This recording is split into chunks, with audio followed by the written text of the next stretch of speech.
Hello everyone. This is Nato and the Nest coming at you with the July 1942 turn. So diving right in, Germany was played a little more conservative this round. They didn't do the all-out attacks like they did last round. So Germany's opening move was to reinforce Army Group North and take the last Baltic state. So Germany now has complete control of the Baltic states. Center A stayed put and just reinforced. And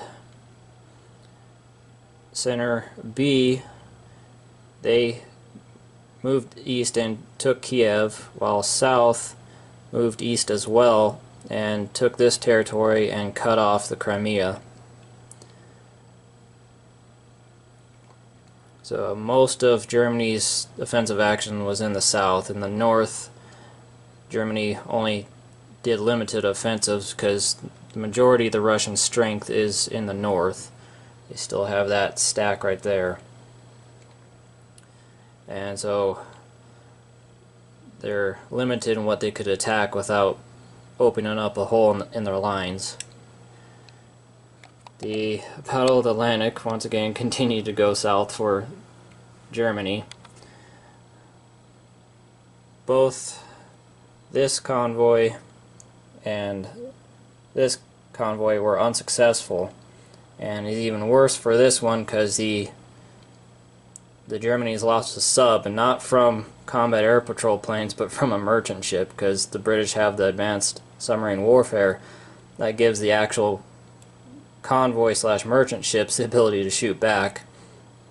And I believe it's on 11 or 12, and the British convoy line rolled a 12, so it was able to sink a German sub. So it's looking more and more likely that until Germany brings their advanced submarines online, the battle for the Atlantic is a lost cause. Although Germany doesn't have much left to go to get advanced subs, they only have a couple points left. Germany brought in a second infantry to try to get rid of this French resistance cell, and once again they were unsuccessful again, and the French resistance opted to disperse instead of trying to slug it out with two German infantry units. Let's see, and then other than that, Germany just continued moving stuff east. Germany started bringing some Panzer Grenadiers online. That's what that, or SS Panzer Grenadiers. That's what that SS marker with the purple chip underneath means. And those hit pretty hard. SS Panzer Grenadiers, they attack at a 4. And they defend at a 5, I believe, so they're pretty powerful infantry, and they function as mechanized infantry, so they're infantry that can move 2 spaces and hit almost as hard as tanks, so they're pretty powerful units for Germany.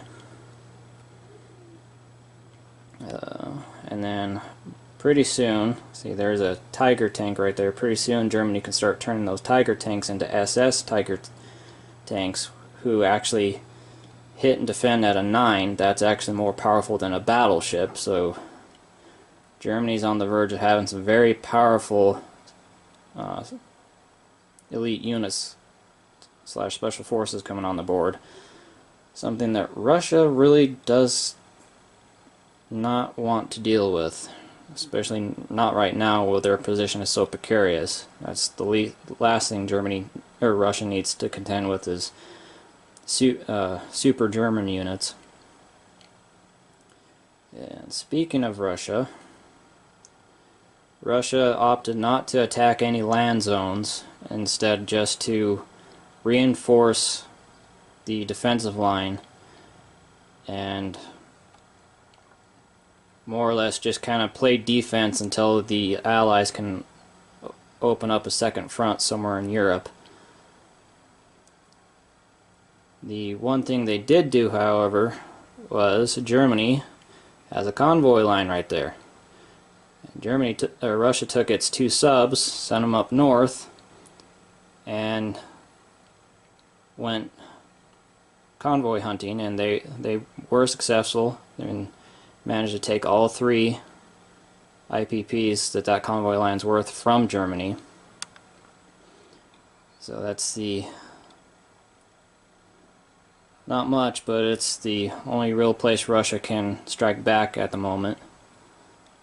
I mean, there is places Russia could attack and probably would succeed in taking the territory. The problem is the German counterattack, because Germany has too many forces in reserve. The German counterattack would immediately retake the territory, and then that would open up a hole in the Russian line that Russia would have to pull forces from other places to plug, or if they didn't plug it, Germany could pour units into that hole and then widen the breach in the line, and the whole Russian front line caves in and it turns into a rout very quickly.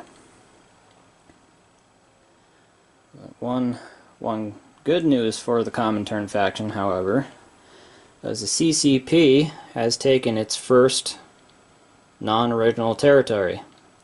That disastrous attack that Manchuria made on Shaanxi weakened them and opened the door for CCP to attack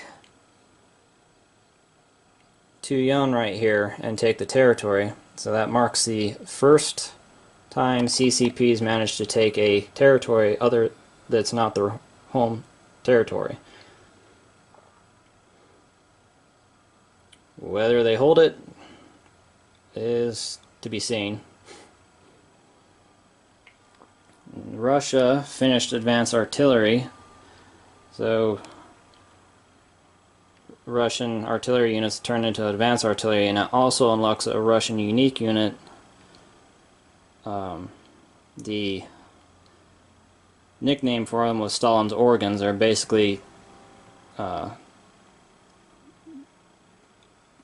two-ton trucks with rocket launchers strapped to the back of them, and they function just like artillery. They have first strike, but because they're motorized, they have a movement of 2 instead of regular artillery is just 1.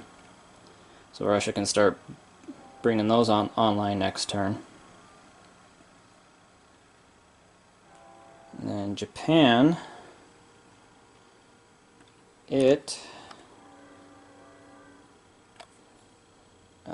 invaded this money island and then invaded the Solomons, which is a bonus for Japan, so they get an extra $1 for the Solomons. And they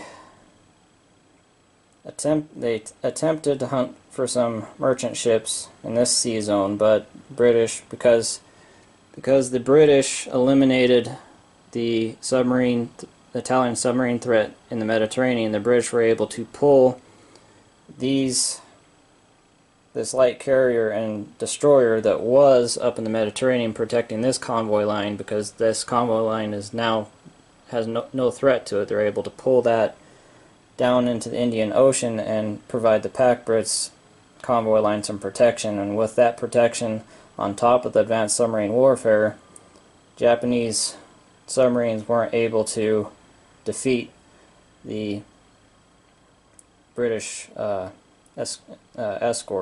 escorts, and weren't able to sink anything.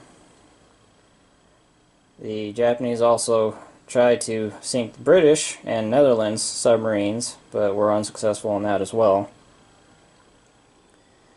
And then the Japanese suffered their first real naval defeat of the game.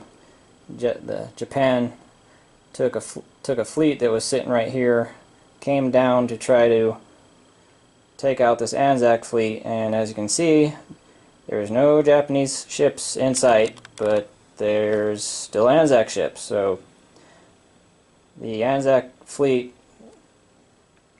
fought hard, and the Japanese were completely wiped out. So after that, the Japanese moved their fleet that was sitting in here down to protect their investment in the Solomons. And then Japan moved all of its damaged battleships back to the home waters for repairs. And then Japan reinforced French Indochina to counter the British threat of after the British moved into Siam. Manchuria retook Jehol again. That territory has changed hands about 2 or 3 times so far. So we'll see if Manchuria can regain its lost territory, or if we're going to play yo-yo with Jehol again. So where that leaves the Allies after this is Russia still in dire straits. It's not as critical as it was last turn, as Russia was able to strengthen their defensive line by a pretty decent margin. Russia still doesn't have the strength to go on the offensive. It's still strictly defensive at the moment, but for now Russia isn't in total danger of being completely overrun. As said earlier, Germany, at least in the north, not so much in the south, but Germany in the north had to be a little more selective of where it attacked. And the Allies are probably just got to continue doing what they did last turn and building up invasion forces to make the long-awaited return to mainland Europe, and probably see America continue to push across North Africa. England might attack, or it could wait another turn and continue building up its forces. Don't know yet. But pretty much the Allies have to just keep doing more of the same, keep bombing Germany, keep building up invasion forces, and keep going after North Africa. At the moment, kind of just trying to kill Germany with bug bites. Don't have the strength to land a death blow just yet. The Pacific, America just has to go after Japan, try to sink as many Japanese ships before those battleships get repaired. And KMT and Pac Brits just keep hitting Japanese land forces in China wherever they can. So we'll do the Allied turn and then see where that leaves the Axis forces. See you in a minute.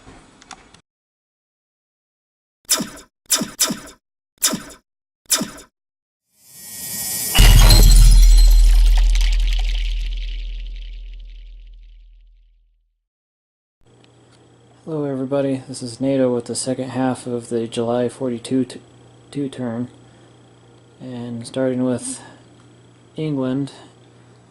England bombed Paris and was able to completely wipe out that minor factory, hence why it's turned over. And then the Allies in general had a very good turn this turn. They hit the Axis, slammed the Axis pretty hard, and especially in the Pacific, and we'll get to that once we get to America.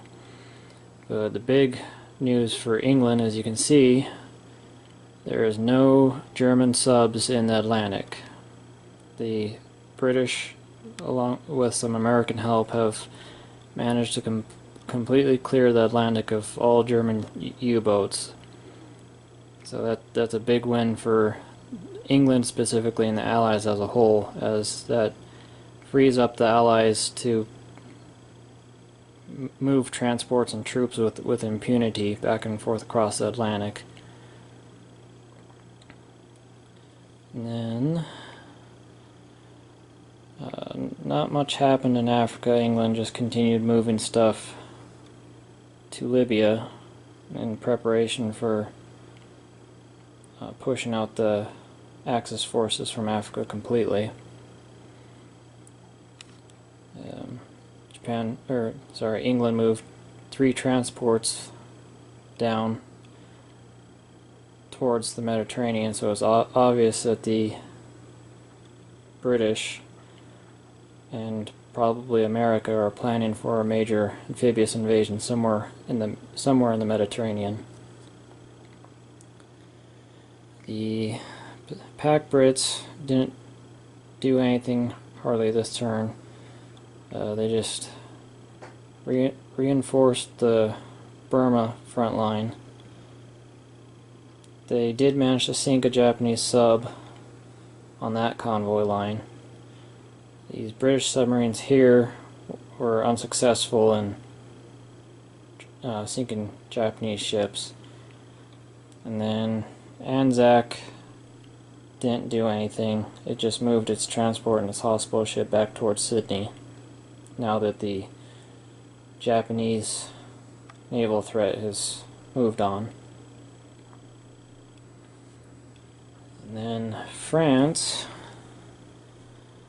just continued building more ground forces. France was able to get another successful partisan role, and put it in Lorraine. So now Germany is losing 6 IPPs per turn because of those resistance cells. So that's a boost to the Allies. Italy once again bought more ground troops, tried to strengthen the peninsula to guard against potential invasion, now that the Allied number of transports in the Mediterranean has now doubled. So an Allied invasion in the Mediterranean is not an if but a when, and the question is where. Whether it's going to be Italy or Marseille or Yugoslavia. Now America, and this is the big news for the Allies, because America was able to pull off a major victory that really put the Axis on the back foot. Starting off, America unlocked heavy bombers, and with just one bomber was able to do all that damage to that factory. That's 10 points of damage with one bomber.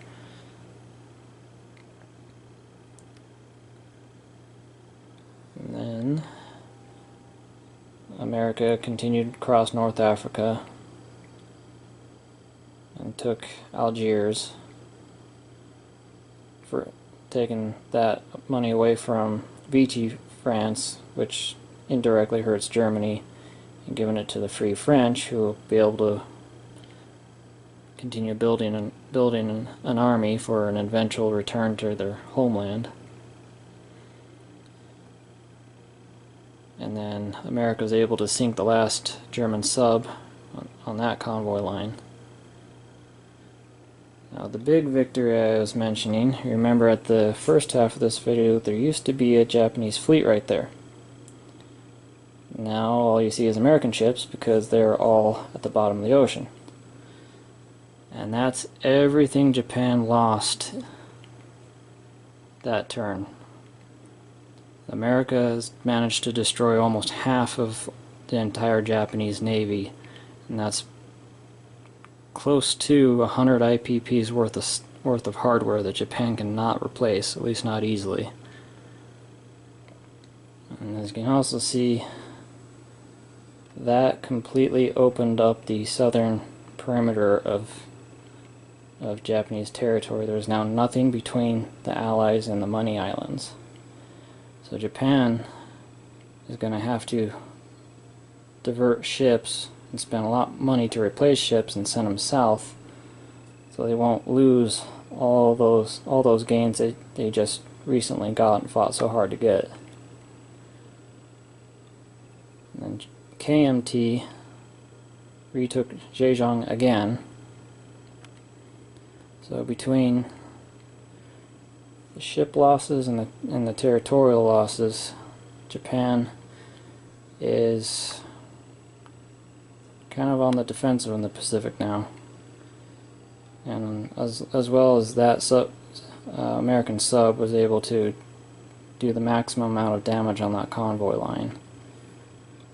So Japan is now very much on the back foot and had probably the worst turn of the game for them so far.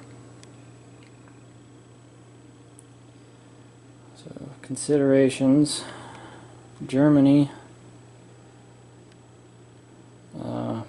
probably their best bet is to just hammer Russia as hard as they can to either knock Russia out completely or reduce them so much that they cease to be a threat, so they can turn their forces back west, because as you can see by the number of transports and the growing pile of Allied troops in London, and the transports and growing pile in America, that the Allies are preparing a second major, if not larger, amphibious landing somewhere else.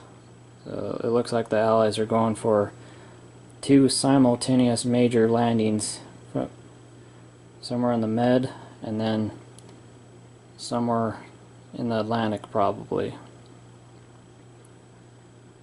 So if Germany doesn't win the Eastern Front soon, it's going to be caught in a 2-front war, if not 3-front war, that it's probably not going to win.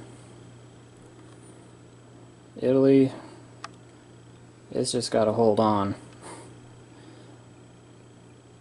You know, the Allies are more than likely going to probably try to land in Italy, because that would make the most sense. Land in Italy, knock Italy out of the war, and isolate Germany. And then with Italy out of the war, it can't help with a Normandy-style invasion, because that's one option the Axis could potentially have if the Allies weren't threatening an invasion from the Mediterranean.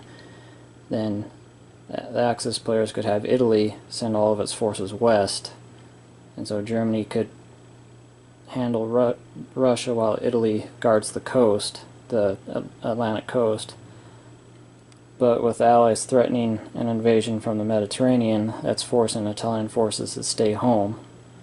So that means it's going to force Germany to have to fight east and west. But if the Allies manage to take out Italy before the Atlantic landings, then that means Italy isn't going to be able to help at all, and Germany is going to have to fight alone on 2, possibly 3 fronts, which is probably what the Allies are going for. Japan, with this defeat in the Solomons, Japan is going to have to spend most of its production these next couple turns on pumping out as many ships as quickly as possible, so it doesn't get overwhelmed, because that's not the entire American Pacific Fleet. It's still got all of that sitting there, and that's just what's on the board right now.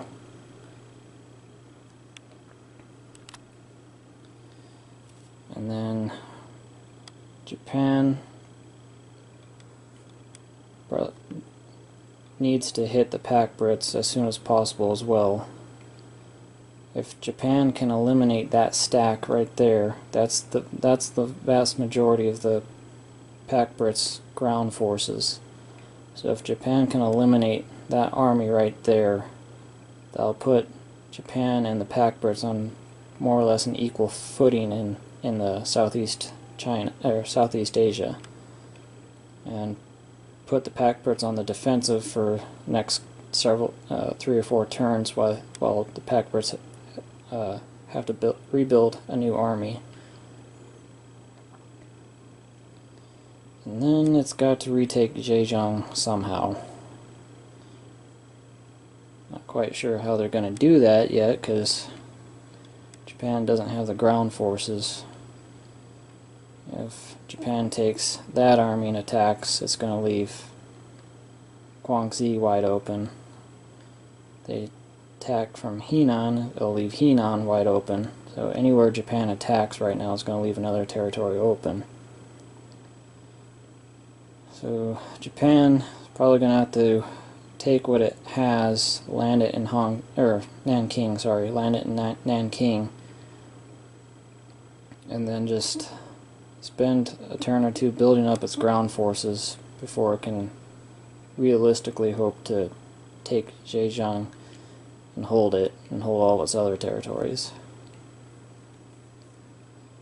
One option they do have, though, is they could take Manchuria's forces, and because the Chinese attacks on Jehol from Shaanxi weakened them enough that Manchuria could attack Shaanxi, and if they took it, that would outflank the CCP and threaten CCP homeland, and that would probably force the CCP to do a strategic withdrawal to Communist China to protect the homeland, and force them to give up Tuyuan right here almost without a fight because of the direct threat to the CCP home country. So that's one option that Manchuria has. It would also outflank the KMT, because if Manchuria takes Shaanxi right there, you can see there's nothing that would stop them from getting around behind the KMT and taking the rest of China. And granted, these territories aren't worth anything, but if Shaanxi goes, then Manchuria could swing around and directly threaten Yunnan, which is Japan's lifeline right now for Lend-Lease. Manchuria would be able to swing around and directly threaten Yunnan, and would force China to respond to that by sending forces north and take some of the pressure off of Japan, because China would KMT would have to spend all of its money on reinforcing the north. We want to be able to send any forces to the east against Japan. But whether or not Manchuria would actually be able to do that, we'll see, because Manchuria's resources are rather limited. They're floating between 6 to 8 IPPs depending on territories changing back and forth. But all in all, a very good turn for the Allies, especially in the Pacific. And starting with January 43, you'll see what the Axis players can do to counter it. So, thanks for watching. Have a good day. And we'll see you next turn.